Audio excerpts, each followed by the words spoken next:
कल जैसे मैंने चर्चा किया था वास्तविक संख्याओं पर संक्रियाएं माने जोड़ना, घटाना, गुणा और भाग। उसकी कुछ समीकरण भी लिखा था, आप लोगों ने भी लिख लिया होगा और आप लोग पढ़ भी लिए होंगे। अब इन्हीं संक्रियाओं पर हम सवाल हल करेंगे आज। तो उसमें देखिए उदाहरण 16 दिया है, इसमें निम्नलिखित व्यंजकों को सरल कीजिए। इन व्यंजकों को सरल करना है। उदाहरण 16 का पहला सवाल दिया है,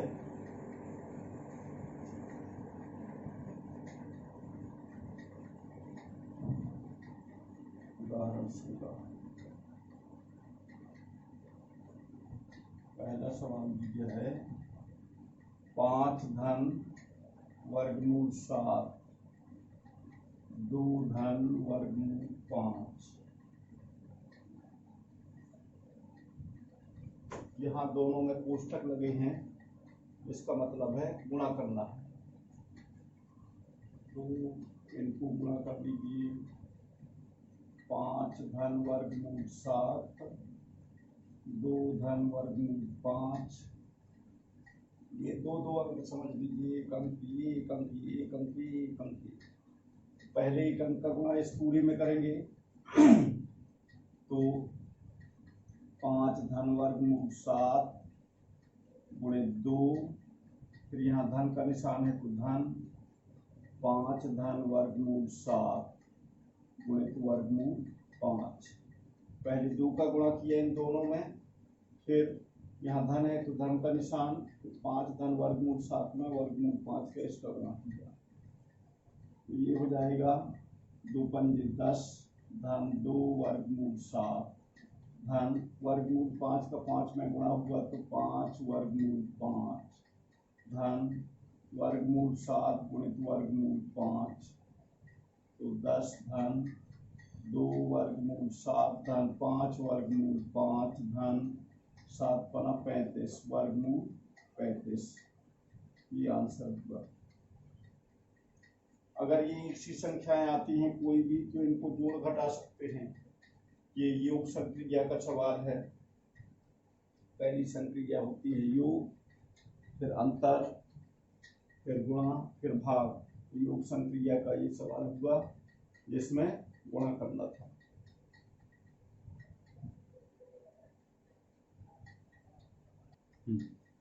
इसी का दूसरा सवाल दिया है,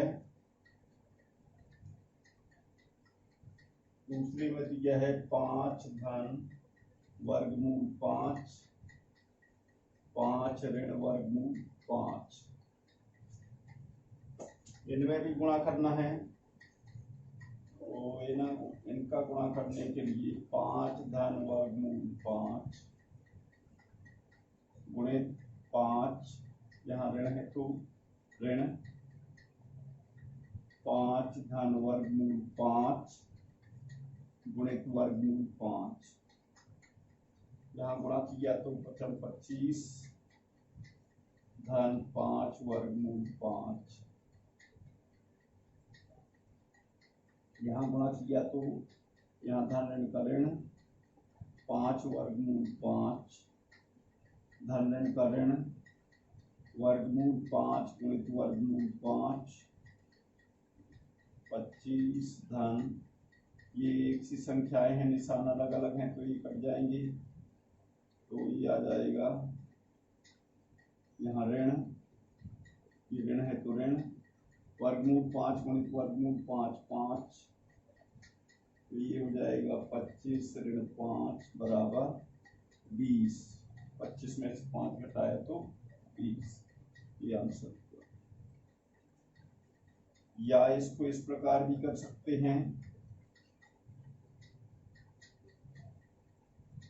5 धन वर्गमूल 5 5 ऋण वर्गमूल 5, तो ए धन बी ए ऋण बी बराबर ए वर्ग ऋण बी वर्ग।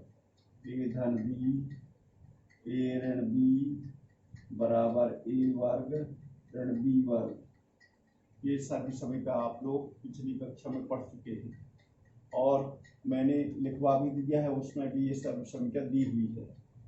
तो इसमें एक ही जगह 5 है तो 5 का वर्ग, फिर ये ऋण लगा है तो ऋण, बी की जगह वर्गमूल 5 है तो वर्गमूल 5 का वर्ग, 5 का वर्ग हुआ 25, ऋण वर्गमूल 5 का वर्ग हुआ 5, 25 में से 5 घटाया 20। इस प्रकार इनमें से कोई भी हल कर सकते हैं, कोई भी विधि से। ठीक,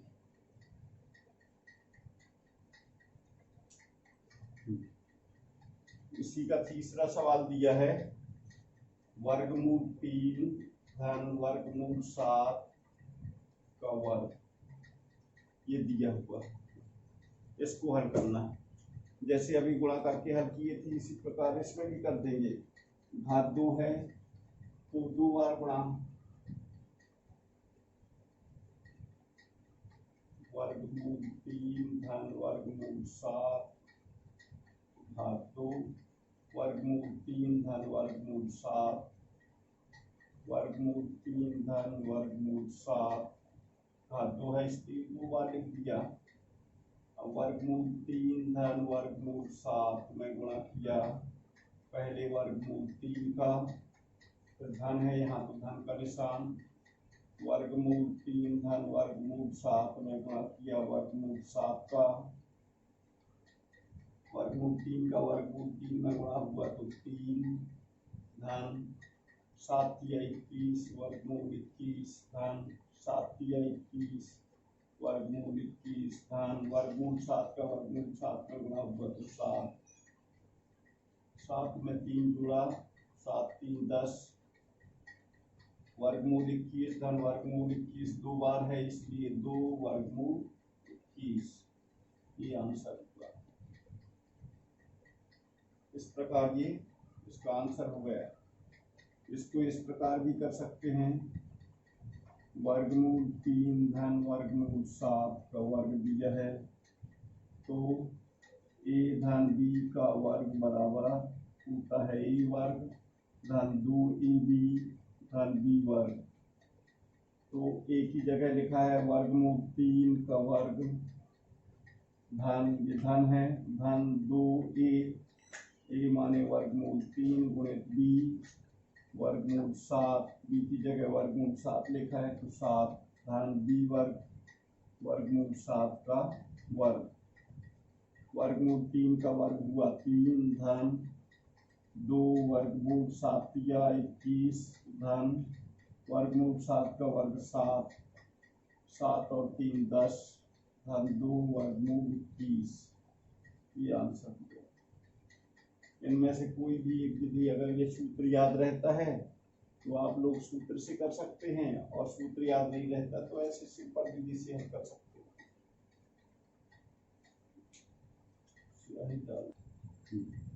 इसी प्रकार इसका चौथा सवाल है, चौथा आप लोग हल कर लेंगे।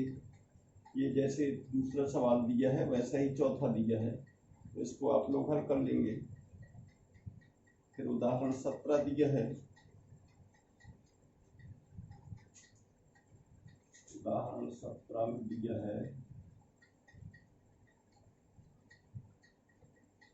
1/√2 के हर का परमीकरण कीजिए। इसके हर का परमीकरण करना तो इसका हुआ 1/√2, यहाँ बटे में वर्गमूल 2 है, वर्गमूल 2 का अंश और हर में गुणा कर देंगे, 1/√2 गुणित वर्गमूल 2 बटे वर्गमूल 2, 1 का गुणा होगा वर्गमूल 2 में 1 गुणित वर्गमूल 2 बटे वर्गमूल 2 गुणित वर्गमूल 2, तो ये आया 1 का गुणा किया तो वर्गमूल 2 बटे वर्गमूल 2 का वर्गमूल 2 में गुणा किया तो 2, यही आंसर। ये उदाहरण 17 हो गया।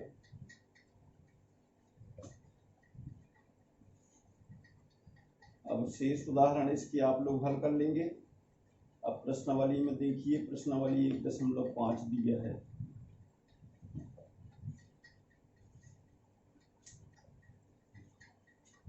प्रश्नावली 1.5 में पहला सवाल दिया है, बताइए नीचे दी गई संख्याओं में कौन कौन से परिमेय हैं और कौन कौन सी अपरिमेय संख्याएं हैं।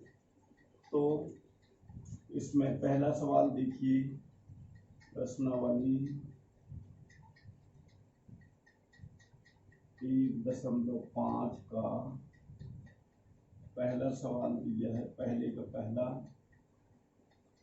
2 ऋण वर्गमूल 5, 2 ऋण वर्गमूल 5 दिया है। ये परिमेय संख्या है, ये अपरिमेय संख्या है। एक अपरिमेय संख्या और एक परिमेय संख्या का जोड़, घटाना, गुणा या भाग, इन चारों संक्रियाओं में से कुछ भी हो तो वह अपरिमेय संख्या होती है। यहाँ पर परिमेय संख्या और अपरिमेय संख्या का घटाना है, इसलिए यह अपरिमेय संख्या हुई। तो ये कौन सी संख्या हुई?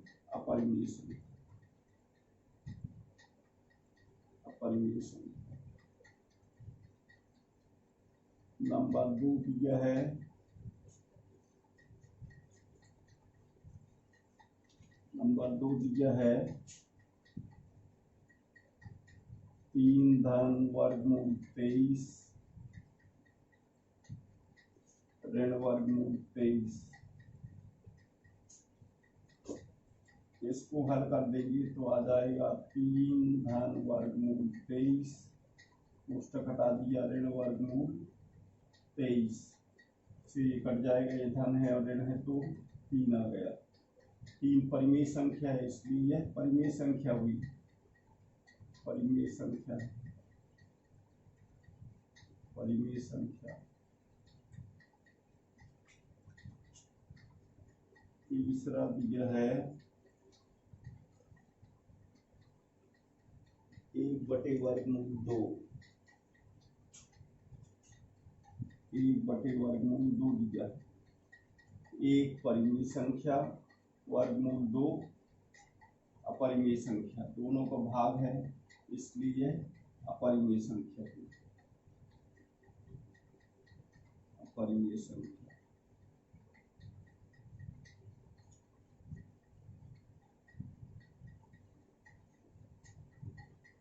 ये चौथे नंबर का सवाल था, ये चौथे नंबर का है। 5वें नंबर का दिया है 2 पाई, 2 पाई दिया है। तो 2 परिमेय संख्या और पाई अपरिमेय संख्या है, दोनों का गुणनफल अपरिमेय संख्या हुई, इसलिए यह अपरिमेय संख्या, अपरिमेय संख्या।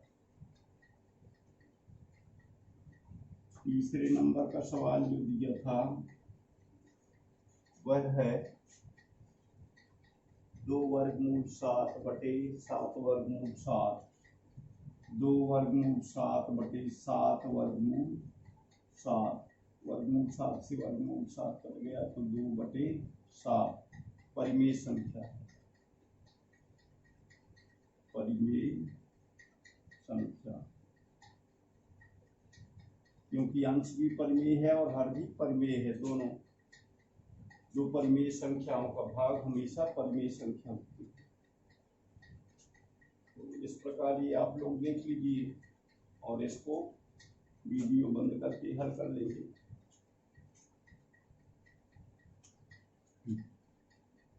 दूसरे सवाल में देखिए, अब इनको सरल करना है, जैसे अभी उदाहरण में मैंने समझाया इसी प्रकार दूसरे सवाल में भी हल करना है आप लोगों को।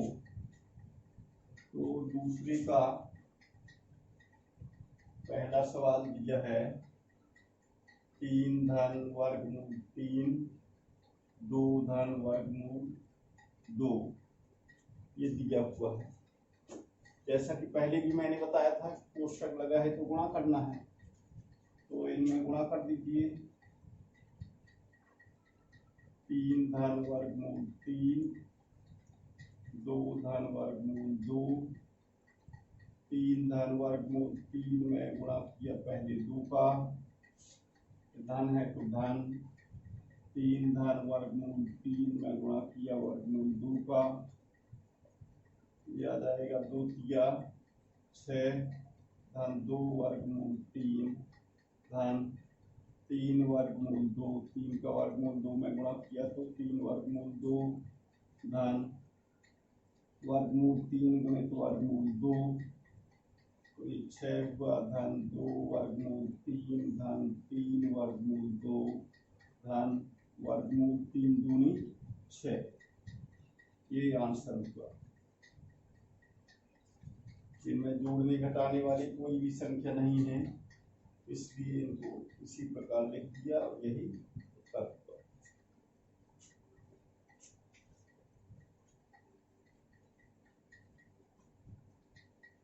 इसमें दूसरा सवाल दिया है 3 धन वर्गमूल 3 3 ऋण वर्गमूल 3।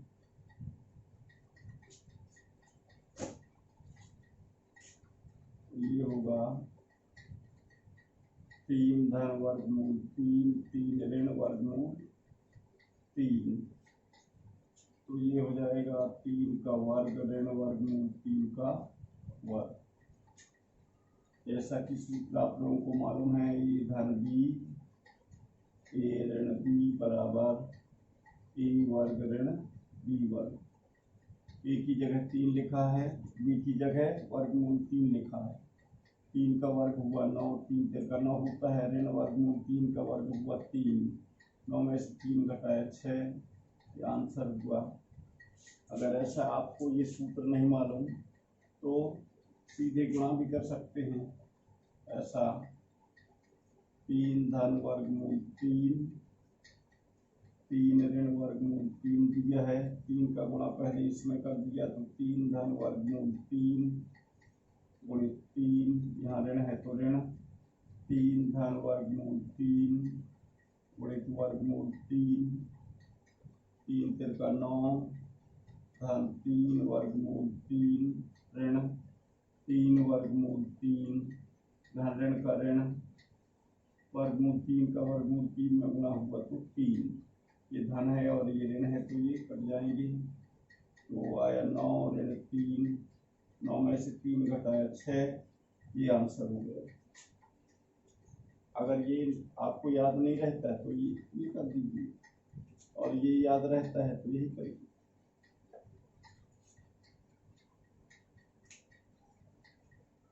फिर इसका तीसरा सवाल दिया है,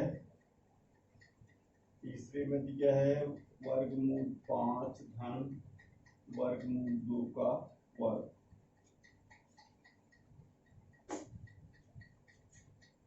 तो ये होगा वर्गमूल 5 धन वर्गमूल 2 का वर्ग लिखा है, तो इसको 2 बार लिख दिया, वर्गमूल 5 धन वर्गमूल 2 वर्गमूल 5 धन वर्गमूल 2, वर्गमूल 5 धन वर्गमूल 5 में वर्गमूल 5 का गुणा किया, वर्गमूल 2 गुणित वर्गमूल 5, यहाँ धन है तो धन लगा दिया, वर्गमूल 5 धन वर्गमूल 2 गुणित वर्गमूल 2, गुणा कर दिया तो वर्गमूल 5 का वर्गमूल 5 में गुणा किया तो 5 धन वर्गमूल 5 दूनी 10 धन, यहाँ भी 5 दूनी 10 वर्गमूल 10 धन वर्गमूल 2 का वर्गमूल 2 में गुणा किया तो 2, 5 और 2 7 धन वर्गमूल 10 वर्गमूल 10 एक सी संख्या है, 2 बार इसलिए 2 वर्गमूल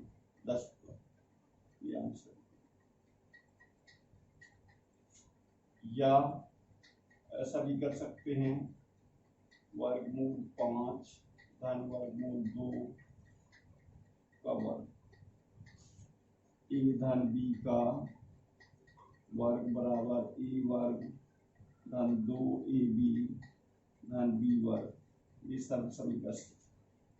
तो वर्गमूल 5 का वर्ग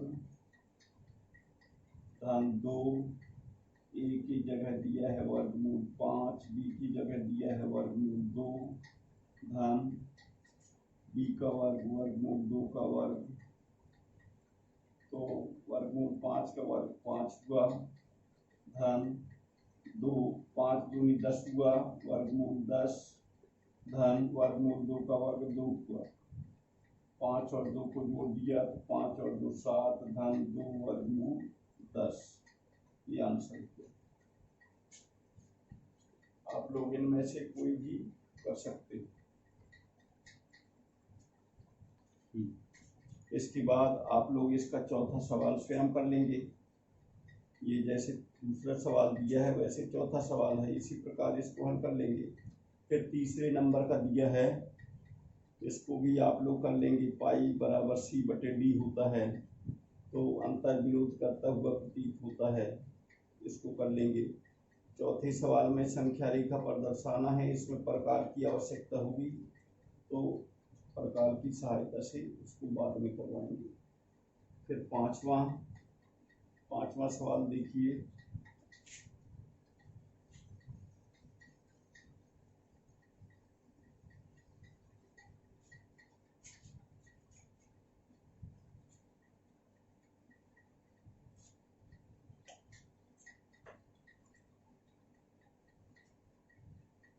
पांचवे का पहला सवाल दिया है, जैसे उदाहरण में था 1/वर्गमूल 7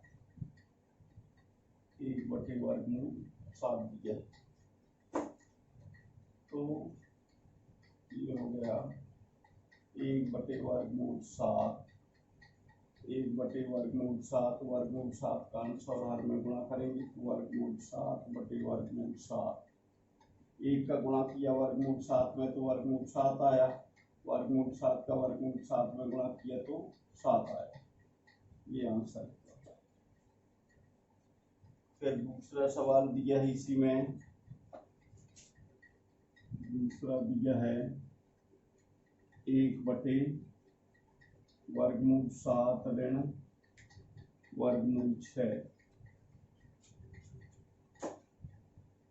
इसमें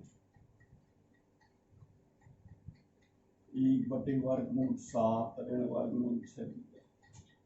जब दो संख्याएं दी रहती हैं जोड़ या घटाना में, यहाँ पर घटाने में दी है तो इसका निशान बदलकर अंश और हर दोनों में गुणा कर देते हैं।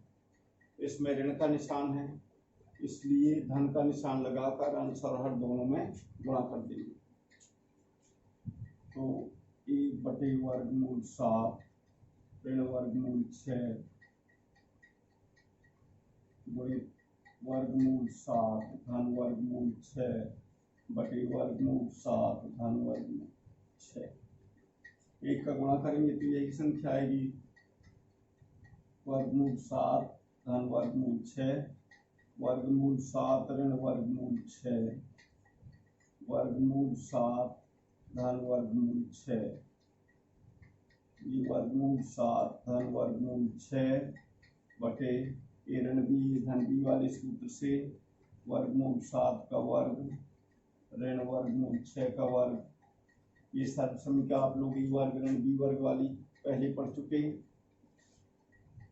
वर्गमूल 7 धन वर्गमूल 6 बटे वर्गमूल 7 का वर्ग हुआ तो 7 ऋण वर्गमूल 6 का वर्ग हुआ तो 6 वर्गमूल 7 धन वर्गमूल 6। 7 में से 6 घटाया तो 1 बचता है, 1 का भाग देंगे इसमें तो यही संख्या है। ये आंसर है।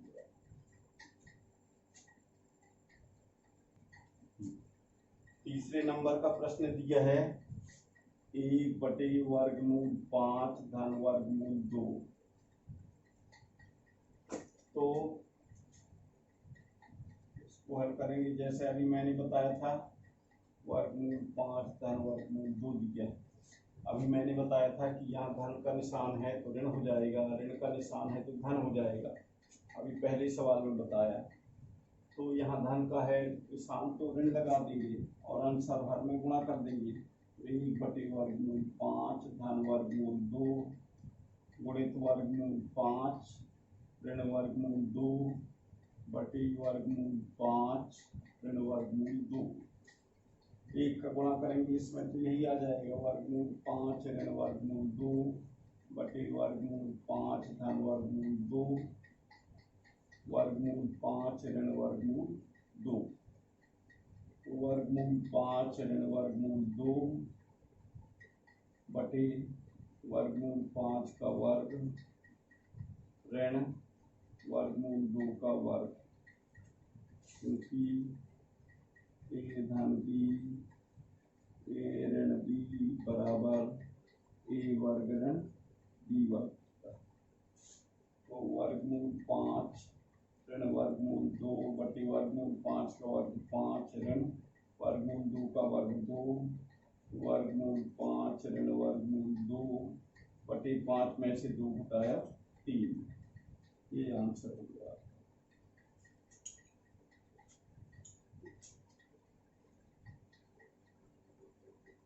फिर चौथे नंबर का सवाल देखिए।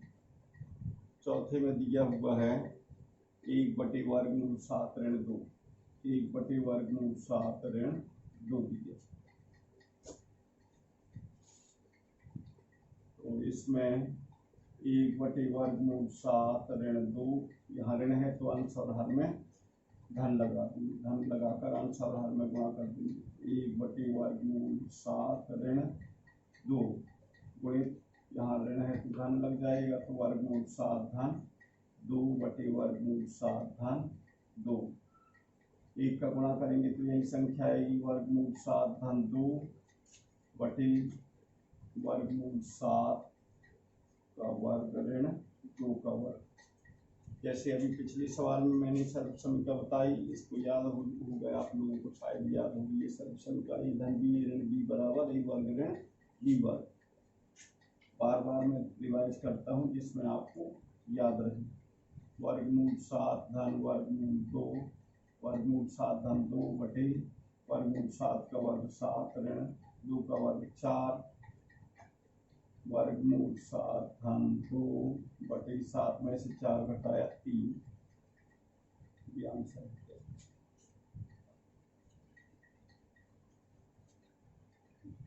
फिर दिया है वास्तविक संख्याओं के लिए घातांक नियम। वास्तविक संख्याओं के लिए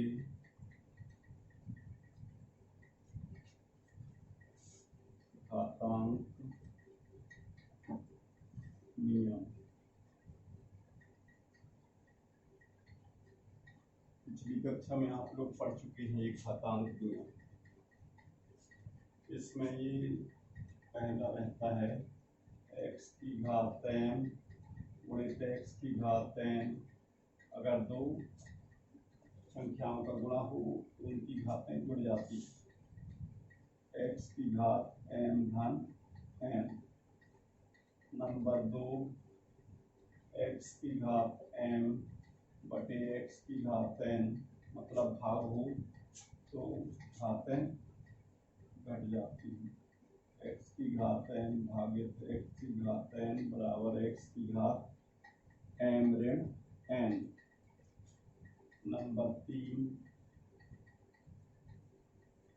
अगर x की घात m है, इसके बाहर घात n है, तो x की घात m n हो जाता है, घातों का आपस में गुणा हो जाता है। नंबर 4 यदि x की घात m इंटू x की घात n है तो ये हो जाएगा x की घात m n। इस प्रकार यहाँ पर y आएगा, यहाँ y अलग अलग संख्याएं अलग अलग हों, यहाँ संख्याएं अलग अलग हों और घात एक सी हो। यहाँ संख्याएं x की घात m y की घात m, ये हो जाएगा x y की घात n।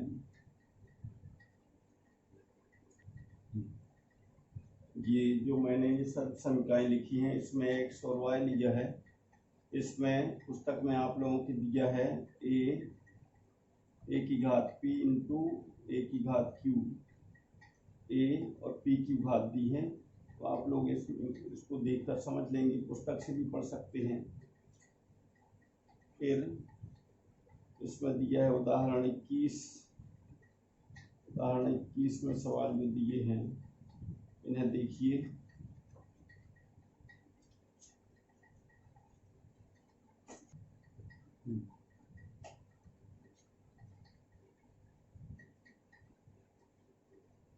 उदाहरण 21 दिया है। इसका पहला सवाल है 2 की घात 2/3 इंटू 2 की घात 1/3 दिया। पहली समीकरण मैंने बताया है x की घात m इंटू x की घात n बराबर x की घात m धन n। पहली समीकरण है। तो ये हो जाएगा 2 की घात 2/3 धन 1/3। घातें आपस में जुड़ जाती हैं, गुणा रहता है, आधार एक से हैं और गुणा हुआ है तो घातें जुड़ जाएंगी। तो 2 की घात, इसका लघुत्तम आया 3 का 3 में भाग दिया तो 1 आया, 1 का गुणा किया 2 में तो 2 धन 3 का 3 में भाग दिया तो 1 आया, 1 का गुणा किया तो 1। 2 की घात 2 और 1 3/3। यहाँ धन है तो जोड़ देंगे तो ये 3 से 3 कट जाता है तो 2 की घात 1 माने 2। ये आंसर हुआ इसका 2।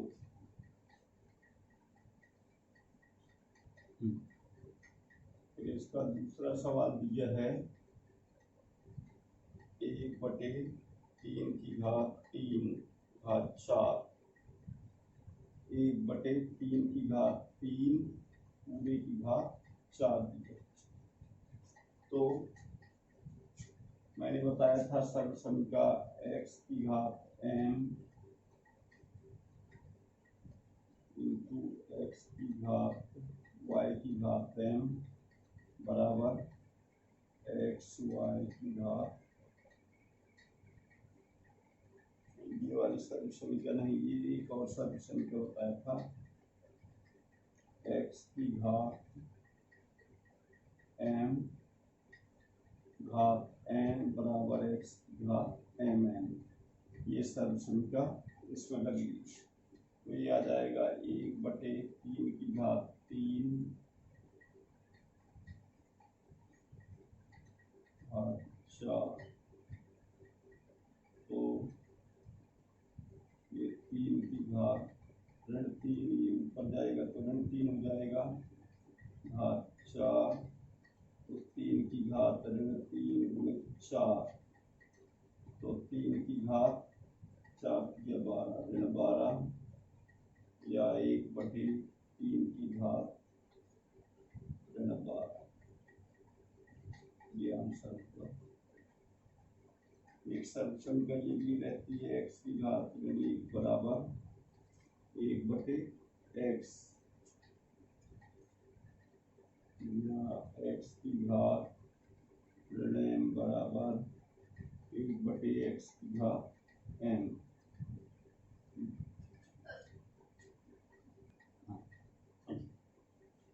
यहाँ 3 नीचे आ गया हर में, इसलिए यहाँ पर धनात्मक घात हो जाएगी 12। तो 1/3 की घात 12 आ गया।